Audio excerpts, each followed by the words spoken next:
So we have just illustrated our formula for the solution of the quadratic equation.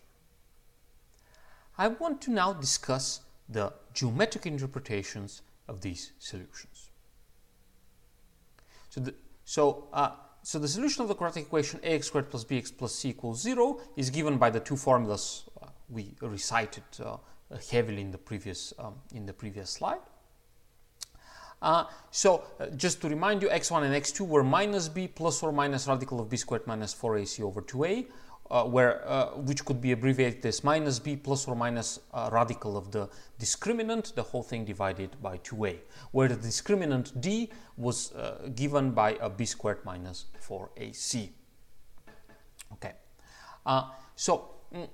What happens if this discriminant, what happens if the number that we see here, this d, is negative?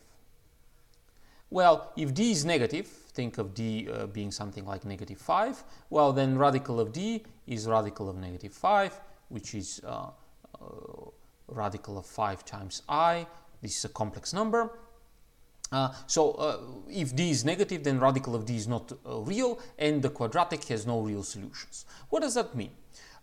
Graphically, that means that when I plot ax squared plus bx plus c, so when I plot that, then the graph of my function does not intersect the x-axis. So once again, the graph of my function does not intersect the x-axis. I have no real solutions. No real numbers make the graph of that function meet the x-axis. What happens when d is equal to 0? So what happens when this d is equal to 0? Well, then I'm having minus b plus or minus radical of 0 over 2a, right? That's what happens here. But radical of 0 is 0, so I'm getting minus b over 2a. And the two roots x1 and x2 coincide.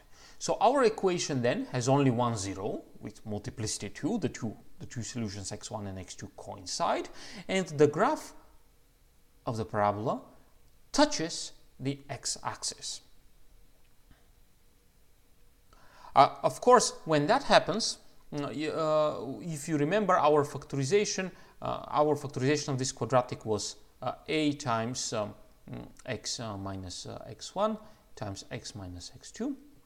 So when that happens, when the discriminant is equal to 0, this becomes actually a perfect square, because x1 becomes equal to x2, which becomes equal to negative b over 2a, and then this whole quadratic becomes a perfect square.